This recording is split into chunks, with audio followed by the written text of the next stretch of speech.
So hello everyone, welcome back to our YouTube channel JKSSB Exam Adda. Please like, share and subscribe our YouTube channel.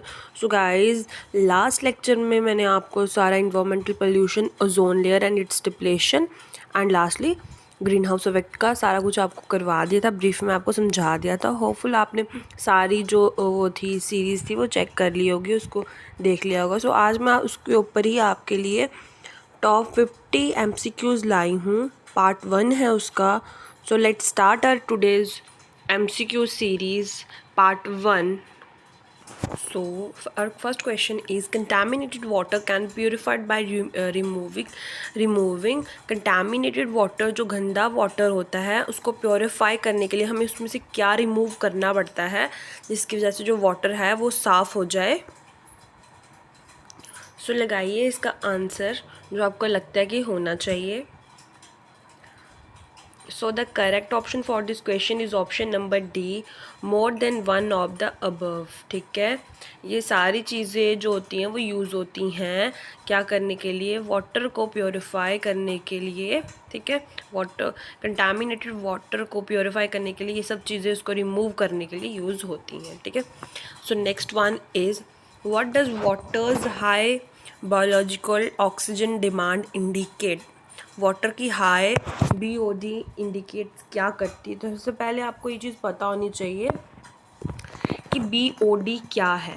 BOD आपका आ गया, that is biological oxygen demand. ठीक है, और उसको क्या बोलते हैं, ये होता है एक defined as the amount of dissolve oxygen required by aerobic micro organisms to break down the organic material. ठीक है, कि अमाउंट ऑफ डिजॉल्व ऑक्सीजन है ये. ठीक है, रिक्वायर किसको हो जाती है, ये एरोबिक माइक्रो ऑर्गेनिजम्स को. ठीक है, टू ब्रेक डाउन, क्या ब्रेक डाउन करने के लिए, ऑर्गेनिक मटेरियल को ब्रेक डाउन करने के लिए इन अ सैम्पल ऑफ वाटर. ठीक है, एट अ स्पेसिफिक टेम्परेचर में एंड टाइम फ्रेम में. ठीक है, यहाँ आप सिंपल वेज में इसको बोल सकते हो वर्ड्स में. जो अमाउंट ऑफ ऑक्सीजन होता है, नीडेड होता है किसको, बायोलॉजिकल ऑर्गेनिजम्स को, सच एज बैक्टीरिया वगैरह जो हो गया, उसको हम क्या बोलेंगे, उनको हेल्पफुल होता है किसके लिए, break down of organic material के लिए बाय ऑक्सीडेशन प्रोसेस से. सो उसको क्या बोलेंगे हम, बायोकेमिकल ऑक्सीजन डिमांड. ठीक है, सो इसका करेक्ट ऑप्शन आएगा आपका option number A, that is high level of microbial pollution. Okay, so the correct option for this question is option number A, that is high level of microbial pollution.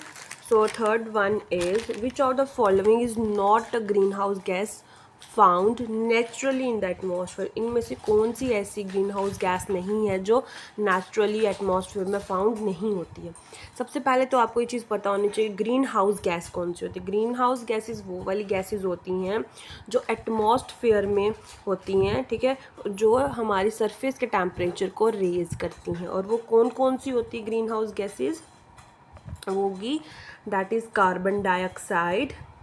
ठीक है, methane, nitrous oxide. ठीक है, और certain synthetic chemicals जो होती हैं जी green house gases. अब आपको पता चल ही गया होगा कि इसमें से कौन सा ऑप्शन है जो ग्रीन हाउस गैसेस नहीं है. So the correct option is option number A, that is nitrogen oxide, क्योंकि इसकी जगह आना था आपका नाइट्रस ऑक्साइड. ठीक है, सो करेक्ट ऑप्शन आपको ऑप्शन नंबर ए है. Next question number 4, which of the following is a secondary pollutant. अब इसमें से कौन सा है जो सेकेंडरी पल्यूटेंट है. सेकेंडरी पल्यूटेंट क्या होता है, सेकेंडरी पल्यूटेंट वो एयर पल्यूटेंट होता है जो डायरेक्टली इमिटेड नहीं होता है, जो डायरेक्टली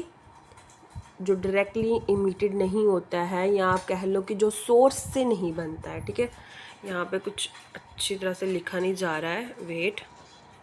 जो डायरेक्टली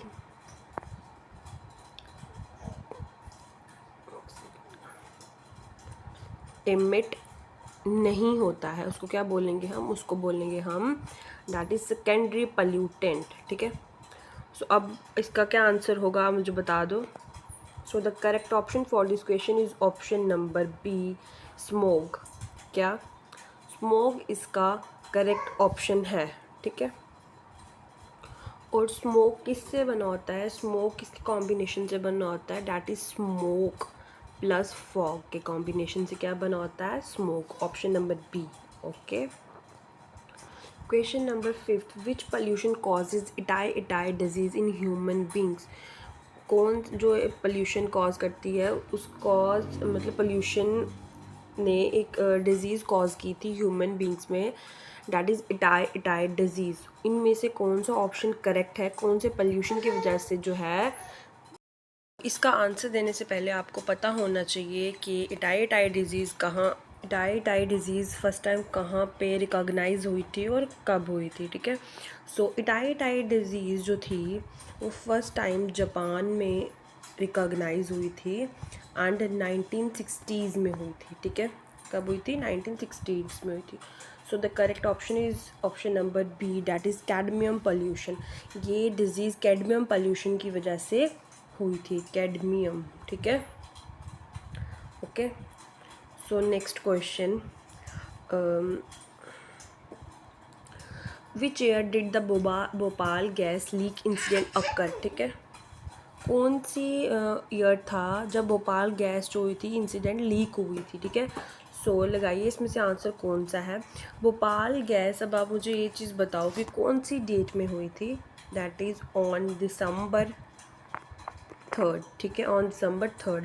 और जो इसके अंदर गैस लीक हुई थी ना, वो गैस लीक का नाम क्या था? That is methyl isocyanate gas, ठीक है। मिथाइल आइसोसाइनेट गैस थी जो रिलीज़ हुई थी। अब इसमें से तो correct option number A, that is 1984। On 3rd December 1984 को ये गैस जो है वो इंसिडेंट, ये वाला जो इंसिडेंट है हुआ था, गैस भोपाल गैस जो लीक हुई थी, ठीक है। Acid rain is due to air pollution by, acid rain किस वजह से होती है? एयर पोल्यूशन की वजह से। सो लगाइए अपना आंसर। सो एयर पोल्यूशन, पहले आपको पता होना चाहिए कि एसिड रेन क्या है। एसिड रेन कब कॉज होती है? वो होती है release of, acid rain is caused by the release of sulphur dioxide and nitrous oxide in the atmosphere, ठीक है। तो So the correct option for the question 7 is option number D, that is nitric oxide and sulfur dioxide. Okay. Next, acid rain is mainly a mixture of, acid rain जो है वो किस चीज़ का mixture है? So the correct option for this question is option number A, that is sulfuric acid and nitric acid. Okay, option number A. Next, noise pollution is created if sound is in excess to. Noise pollution तब कब create होती है? अगर उसका जो sound का है, sound जो उसकी एक्सेस हो जाए, कितने एक्सेस होने पे जो है उसको हम कहेंगे कि नॉइज़ पोल्यूशन है, ठीक है।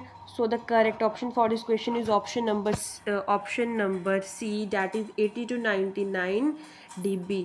dB मतलब डेसिबल, ठीक है। dB क्या आ गया आपका? That is decibel.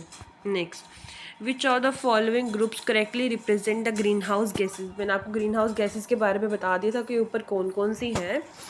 सो आप आराम से अब इस क्वेश्चन को सॉल्व कर सकते हो। So the correct option for this question is option number C, that is carbon dioxide, methane, nitrous oxide and ozone, ठीक है। O3, ozone is O3। Okay, so the correct option है इसका वो सी है। अब ग्रीन हाउस गैसेज में क्या क्या आ जाएगा आपका? Carbon dioxide, methane, nitrous oxide and ozone, ठीक है। Next, why monoxide is a pollutant. अब कार्बन मोनोऑक्साइड जो है वो एक पल्यूटेंट क्यों है, बताओ। कार्बन मोनोऑक्साइड ने को पढ़ाया था कि क्या है। कार्बन मोनोऑक्साइड आपकी एक पॉइजनस फ्लेमेबल गैस है जो कि कलरलेस है और ऑर्डरलेस है, और ये स्लाइटली लेस डेंस है देन एयर, ठीक है। अब ये कब क्यों एक पल्यूटेंट है? Because it reacts with haemoglobin. Carbon monoxide, अब हीमोग्लोबिन हमारे ब्लड में एक मॉलिक्यूल है जो हमारे पूरी बॉडी पार्ट्स में ऑक्सीजन की सप्लाई को कैरी करता है, ठीक है। जब कार्बन मोनोऑक्साइड रिएक्ट होती है हीमोग्लोबिन के साथ तो वो पूरी बॉडी में ऑक्सीजन की सप्लाई नहीं बल्कि कार्बन मोनोऑक्साइड की सप्लाई होना स्टार्ट हो जाती है। वो पूरी बॉडी में कार्बन मोनोऑक्साइड को फैला देती है, जिसकी वजह से अगर excess amount of carbon monoxide हमने अगर मतलब हमारी बॉडी पार्ट्स में चले गए तो इंसान की डेथ भी हो सकती है। Okay, next biogas. Biogas is considered to be an excellent fuel which burns without smoke. Biogas एक हम मानते हैं कि उसको एक एक्सीलेंट फ्यूल है जो बर्न होती है विदाउट स्मोक के, ठीक है, स्मोक के बिना। The main constituent of biogas, बताओ कि इसका मेन कॉन्स्टिट्यूएंट क्या है बायोगैस का इन चारों ऑप्शंस में से। सो लगाया बायोगैस के बारे में आपको पहले भी पढ़ाया हुआ है। So the correct option is option number A, that is methane. Okay, okay, methane. अब बायोगैस क्या है? बायोगैस आपकी एक रिन्यूएबल फ्यूल है, ठीक है, क्या है? एक रिन्यूएबल फ्यूल है आपकी, ठीक है। तो इसका मतलब मेन यूज़ क्या है बायोगैस का? Production of electricity, electricity produce करने के लिए, ठीक है। और इसमें क्या होता है कि जो मीथेन का कंपोजिशन होता है ना बायोगैस में, ये 50 to 70% इसमें मीथेन होती है, ठीक है। और कार्बन डाइऑक्साइड इसमें आपकी हो जाएगी 25 to 45 डिग्री, ठीक है। ये आपका परसेंटेज अमाउंट है बायोगैस में मीथेन का और कार्बन डाइऑक्साइड का, ठीक है। Next, where is the headquarter of central pollution control board located? CPCB का हेडक्वार्टर कहाँ है? So the correct option is option number C, that is new Delhi. कहाँ है? न्यू दिल्ली में आपका CPCB का हेडक्वार्टर है, ठीक है। नेक्स्ट आपका आ गया, विच of the following is a non point source of water pollution? इनमें से कौन सी जो है वो नॉन पॉइंट सोर्स है वाटर पॉल्यूशन की? सबसे पहले तो आपको पता होना चाहिए कि पॉइंट सोर्स और नॉन पॉइंट सोर्स क्या है। पॉइंट सोर्स और non point source water pollution के मतलब सोर्सेज हैं, ठीक है। पॉइंट सोर्स आपका हो गया, it refers to a single identifiable source like discharge from a factories, ठीक है। ये एक सिंगल आइडेंटिफिकल सोर्स है आपका, लाइक मतलब डिस्चार्ज पाइप्स जो होती है फैक्ट्रीज में से, ठीक है, या सीवरेज प्लांट हो गया। और नॉन पॉइंट सोर्स आपका वो हो गया that do not originate from a single point, जो एक सिंगल पॉइंट से ओरिजिनेट नहीं होती है, उसको क्या बोलते हैं हम?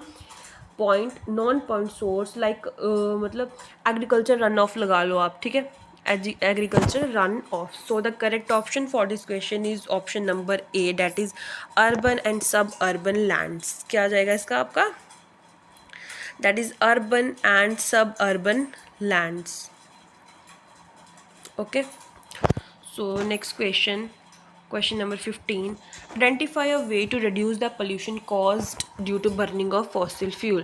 इसमें से कोई एक वे आइडेंटिफाई करो जो पोल्यूशन को रिड्यूस कम कर सकता है जो बर्निंग हम फॉसिल फ्यूल को बर्न करने से क्रिएट होती है।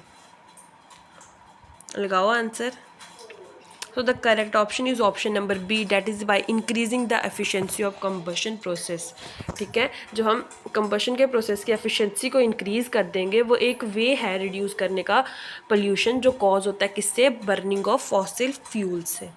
okay, next, which of the following chemical compound causes biomagnification? इसमें से कौन सा ऐसा है जो biomagnification compound cause करता है? सो बताइए। So the correct option is option number B, that is DDT। And DDT की फुल फॉर्म है डाइफिनाइल ट्राइक्लोरो इथेन, ठीक है, ये DDT की फुल फॉर्म है, ठीक है। सो next question, which converts oxygen into ozone in the upper atmosphere? को इसमें से कौन सा ऐसा ऑप्शन है जो ऑक्सीजन मतलब what converts oxygen into ozone, जो ऑक्सीजन को ओजोन में कन्वर्ट कर देता है अपर एटमॉस्फेयर में? So the correct option is option number A, that is UV radiation, ultraviolet radiation को जो ओजोन है वो हमारी मतलब अर्थ के एटमॉस्फेयर तक आने से रोक देता है, जिससे अगर वो डायरेक्टली हमारी ओजोन पड़ेगी हमारे ऊपर तो क्या हो जाएगा, तो ओजोन डिप्लेशन पड़ेगी तो हमारी स्किन कैंसर होने के चांसेस होते हैं। ठीक है, next diphenyl trichloro ethane DDT is ये डाइक्लोरो जो है, जो मैंने आपको बताया, ये क्या है इन सब में से? So the correct option is option number B, that is non biodegradable pollutant है ये। ठीक है, क्या है ये? नॉन बायोडिग्रेडेबल पल्यूटेंट है। विच of the following which gas produce green house gases, इसमें से कौन सी गैस है जो ग्रीन हाउस गैस प्रोड्यूस करती है?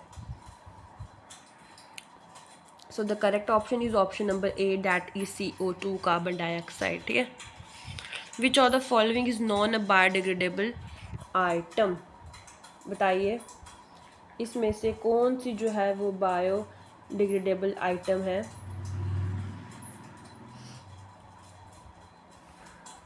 So the correct option is option number C, that is PVC। क्या है? PVC। सो आपका इसका करेक्ट ऑप्शन क्या आ गया? Option number C. Next, which type of pollution is indicated by lichens, lichen से कौन सी टाइप ऑफ पोल्यूशन जो है वो होता है? सो बताइए।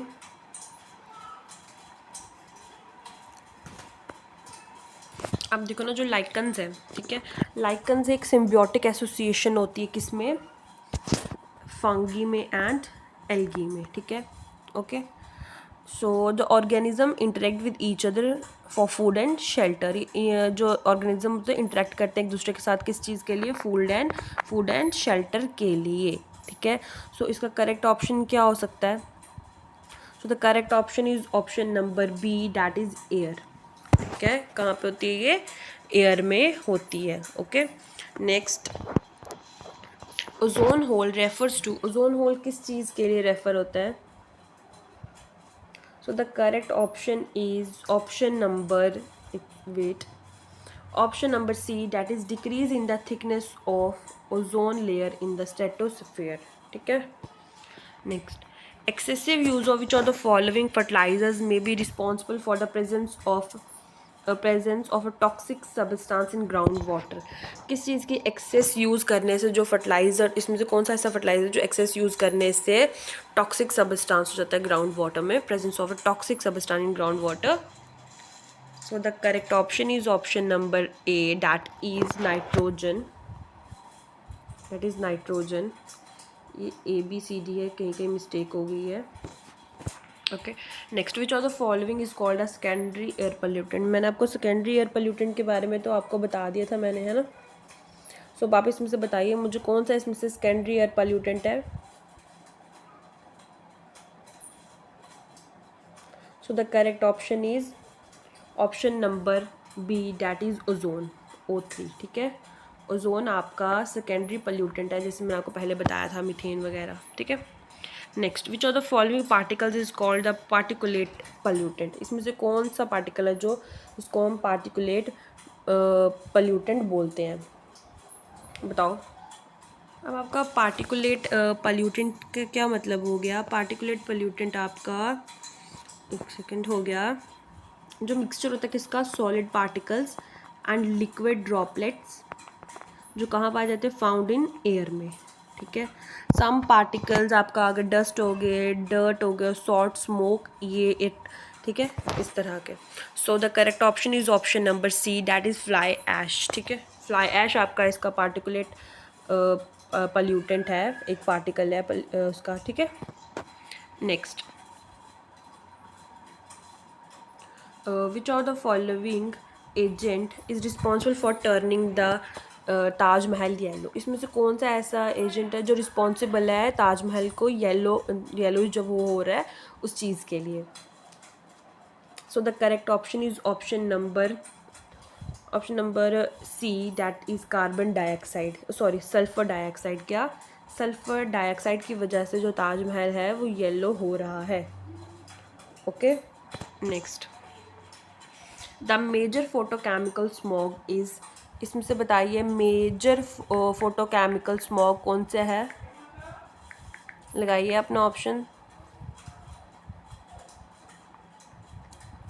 So the correct option is option number B, that is chlorofluorocarbon. इसके अलावा जो मेजर वो है फोटोकेमिकल स्मॉग है वो आपका नाइट्रोजन ऑक्साइड भी होता है, ओजोन भी हो गया, ठीक है, ओजोन हो गया आपका O3, आपका पैन हो गया इसके अंदर, ठीक है, ये सब क्या आ गए आपके, that is major photochemical smogs, ठीक है। नेक्स्ट आ गया DDT and aluminium cans are examples of, DDT जो हो गया डाइक्लोरो वो वाला, तो और एल्यूमिनियम कैन जो किस चीज़ की एग्जांपल है। So the correct option is option number D, that is non biodegradable pollutant की एग्जांपल है क्या, DDT and aluminium cans. Next 29th question, smoke and fumes, ash, dust and nitric oxide and sulphur dioxide are the main source of, ये सब जो है वो किस चीज़ की मेन सोर्स है, लगाइए answer. So the correct option is option number A, that is primary pollutant की ये सब मेन सोर्सेज हैं, ठीक है। Next, increase level of air pollution result in, जब एयर पोल्यूशन का लेवल इंक्रीज हो जाता है तो वो किस चीज़ में रिजल्ट होता है, मतलब क्या उसके बाद जो होता है, कॉज क्या होता है, क्या प्रॉब्लम्स उसमें उसके बाद होती हैं। So the correct option is option number C, that is respiratory problems होना स्टार्ट हो जाती, क्योंकि एयर पोल्यूशन होगा वो हम हवा के ज़रिए जो है, एयर के ज़रिए हम इनहेल करेंगे तो हमें रिस्पायरेटरी प्रॉब्लम्स, कोई ना कोई प्रॉब्लम्स हमें चलती ही रहेंगी, है ना। Next, what is the total percentage of nitrogen gas in the air, nitrogen gas की कितना टोटल परसेंटेज होता है जो एयर में होता है।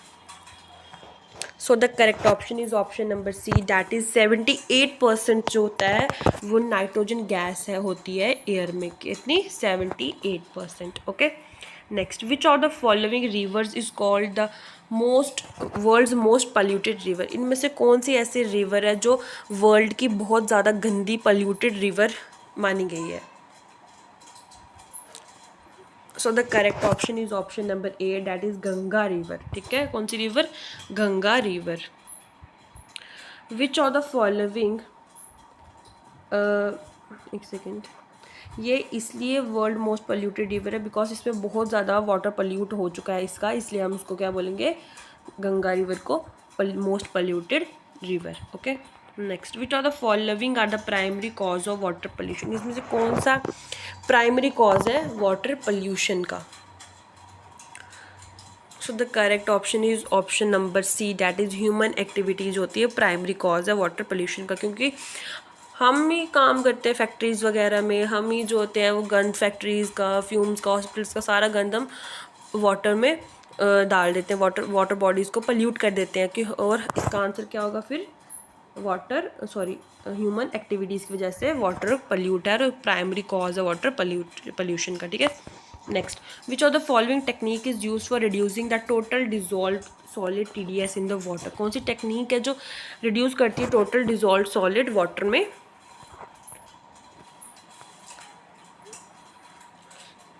लगाइए answer.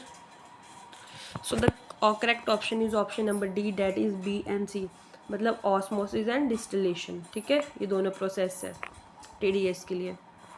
Next, which of the following statement are true about CNG natural gas, इसमें से कौन सा है जो CNG नेचुरल गैस के लिए, कंप्रेस्ड नेचुरल गैस के लिए स्टेटमेंट ट्रू है with respect to this. So the correct option is option number A, that is it is a clean fuel, ये एक क्लीन फ्यूल है क्या, CNG, okay.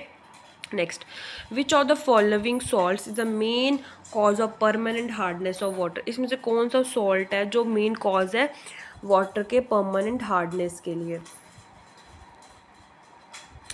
So the correct option is option number, wait एक second, let me confirm. So the correct option is option number A, that is magnesium sulphate, MgSO4 जो है main cause है permanent hardness of water का, okay. Next, what is the health effects of excess fluoride in the drinking water. अगर fluoride की जो drinking water में fluoride का जो अमाउंट है वो एक्सेस हो जाएगा, उससे हमारे क्या हेल्थ इश्यूज़ आएंगे बताइए। फ्लोराइड का अगर ड्रिंकिंग वाटर में एक्सेस हो जाएगा। So the correct option is option number A, that is fluorosis. Fluorosis health issues कौन जाएंगे, फ्लोरेसिस हो जाएगा। ठीक है, next, which of the following is a water borne disease. इसमें से कौन सा जो है वो वाटर बॉर्न डिजीज़ है बताइए। So the correct option for this question is option number D. सभी इसमें जो वाटर बॉर्न डिजीज़ वाटर की वजह से होते हैं। टाइफाइड, कॉलरा, डायरिया, हेपेटाइटिस भी आप लगा लो, सेल्मोनीला होता है, डाइसेंट्रिया होता है, ये सब के आपके वाटर बॉर्न डिजीज़ हैं। ठीक है, वाटर बॉर्न डिजीज़ क्या किससे होता है, ये एक ऐसी होता है जो पैथोजेनिक माइक्रोब्स स्प्रेड होते हैं व्यू कंटामिनेटेड वाटर से। ठीक है, next, the main cause source of arsenic in water. The main source of arsenic in water are, इसमें से बताइए कौन सा है इसमें से। So the correct option is option number D, that is b and c, floods. एक second, the main cause of arsenic in water, wait, floods and industrial waste. Okay, arsenic occurs naturally in soil and rock. ठीक है, next, what is the which of the following disease or infection is caused due to poor water hygiene। कौन सी ऐसी इसमें disease है, infection है जो cause होती है जब हम जो वाटर का वो है हाइजीन है या वाटर का जो गंदगी वाटर में ज़्यादा फैल जाएगी, उससे कौन सी डिजीज़ जो होती है वो कॉज होती है। So the correct option number D, 41, which of the following is not a waterborne disease। इसमें से कौन सी जो है वो waterborne disease नहीं है। So the correct option is option number A, that is measles। measles जो है इसमें waterborne disease नहीं है। बाकी टाइफाइड, कॉलरा एंड हेपेटाइटिस मैंने आपको अभी ऊपर बताया कि वो सब जो है waterborne disease है। ठीक है, next, name the day that is celebrated as world environment day. कौन सा जो डे है वो वर्ल्ड इन्वायरमेंट डे के नाम से हम उसको सेलिब्रेट कौन से करते हैं, कौन सी ऐसी डेट है और कौन सा ऐसा मंथ है। So the correct option is option number A, that is June 5 जून को हम वर्ल्ड इन्वायरमेंट डे सेलिब्रेट करते हैं। Okay, next, what factors are considered as the causes of eutrophication. Eutrophication के कौन कौन से जो है वो कॉजेज हैं बताइए, कॉजेज ऑफ यूट्रॉफिकेशन। अब यूट्रॉफिकेशन क्या हो जाएगा, वाटर यूट्रॉफिकेशन आपका कॉज जो होता है, मेनली कॉज किससे होता है, एक्सेस लोडिंग हो जाती है जब न्यूट्रिएंट्स की वाटर बॉडीज़ में लाइक नाइट्रोजन एंड फॉस्फेट। ठीक है, उसको क्या बोलेंगे हम, यूट्रॉफिकेशन बोलेंगे। सो अब बताइए इसका आंसर क्या होगा। So the correct option is option number C, that is a and b, increment in plant nutrient using fertiliser excessively. ठीक है, next, what is the main cause of soil pollution. Soil pollution का main cause क्या है। So the correct option is option number A, that is acid rain. क्या, acid rain. Okay, next, what is the main cause of which of the following is the main cause of melanoma skin cancer. कौन सा main cause है इसमें से। तो अभी हम ozone के बारे में कितना पढ़े थे कि ओजोन से अगर डायरेक्टली रेज पड़ेंगी तो वो स्किन कैंसर हो सकता है, that is ozone layer, ozone depletion. Option number C, ozone depletion. Next, the uses of CFCs are, CFCs के यूजेस किस किस में होते हैं। So the correct option is option number D, all of the above। Insulators में भी, aerosol propellants में भी और रेफ्रिजरेटर्स में भी। ठीक है, next, the ozone layer is present इन, ये तो बहुत मोस्ट कॉमन क्वेश्चन है जो सबको पता होता है, बट फिर भी आपको डाल रही हूँ बिकॉज छोटी छोटी क्वेश्चंस में भी ये गलती करके 1-2 नंबर कट हो सकता है ना। The ozone layer is present in, the correct option is option number C, that is stratosphere. Okay, next, CPCB stands for, CPCB किस चीज़ के लिए स्टैंड होता है, इसकी फुल फॉर्म क्या है, लगाइए answer. So the correct option is option number D, that is control pollution, Central Pollution Control Board. ठीक है. Next, which of the following are the negative health effects of noise pollution. Negative health effects of noise pollution के क्या क्या हो सकता है noise pollution अगर access हो जाए.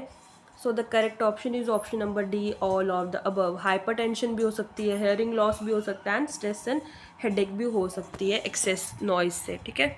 Next, which of the following device is used to measure the atmospheric humidity.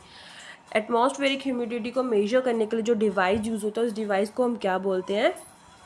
उस डिवाइस को हम बोलते हैं, बताइए. So the correct option is option number C, that is hygrometer. कौन सा? Option number C, hygrometer. एक ऐसा वेदर इंस्ट्रूमेंट है जो डिज़ाइन किया गया है किस चीज़ के लिए, ह्यूमिडिटी को चेक करने के लिए, एटमॉस्फेरिक ह्यूमिडिटी को चेक करने के लिए. ठीक है. सो ये सब थे आपके 50 क्वेश्चन, टॉप 50 क्वेश्चन MCQs जो मैंने आपको करवाए हैं. होपफुली आप ये सब अटैम्प्ट करेंगे और मुझे कमेंट सेक्शन में ज़रूर अपना स्कोर बताइए कितना हुआ. तब तक के लिए थैंक यू एवरीवन.